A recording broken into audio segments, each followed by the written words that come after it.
Ụwa atụgharịala. Ụwa adịghịzị ka ọ dị na mbụ, maka na oge mbụ ihe niile nwere oge. Enwere udu mmiri na ọkọchị, mana ugbu a enwezighị udu mmiri, enwezighị ọkọchị, maka na mmiri ozuzo ekwezighị mmadụ pụta ilo n'ọnwa 10 n'afọ. Ihe emebiwo.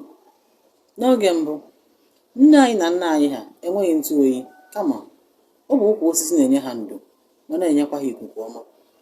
Mana ugbu a, ukwu osisi anaghị enyezi ndo ma ya fọdụzie ikuku. Ụwa atụgharịala. Na mbụ, ọgwụ ọbara nne anyị na nna anyị ha bụ akwụkwọ nri na mkpụrụ osisi, ma ọbara anaghị akọ ha n'ahụ. Mana ugbu a, ị ga na-eri akwụkwọ nri na-ata mkpụrụ osisi ma na-amaghị na ọbara agwụla gị n'ahụ. Ụwa atụgharịala. N'oge mbụ, ọ bụ mkpọrọgwụ na mkpa akwụkwọ bụ ọgwụ nne anyị na nna anyị ha ma dị ogologo ndụ. Mana ugbu a, mkpụrụ ọgwụ oyibo enyela aka duraga ụfọdụ ndị mmadụ n'ike.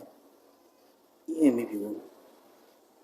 Na mbụ, nwa bọyị na-eji obi umeala, nrube isi na ịtụ egwu ya na ọga ya wee biri. Mana ugbu a, oke ọchịchọ na anya ukwu emeela ka nwa odibo kazie nna ya ukwu. Mgbe elu bụ ala ọsa, nwanne na nwanne na-erikọ nnu n'otu efere. Mana ugbu a, nwanne na-atụzi nwanne ya egwu maka ọ wee nye ya nsị. Ihe emebiwo.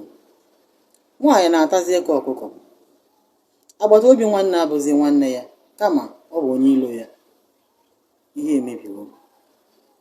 Enyi anaghị agwazi enyi ya eziokwu n'ihi ọ na-atụ ụjọ kedu ka ọ ga-esi ghọta ya ma ngwa ya. Ala adịghị mma. A na-akwafu ọbara ụmụ mmadụ ka a na-akwafu ọbara ọkụkọ n'ihi na onweghị ọnụ ga-ekwuru ha. Ala adịghị mma. Iwe Chukwu adịla ọkụ. Ya mere ụmụ ụwa, ka anyị jikọọ na aka ọnụ wee yọọ Olisa bi n'igwe ka o were anya ebere wee nekwasị ụwa ma mee ka ụwa dịkwa mma ọzọ, maka na gidigidi bụ ugwu eze.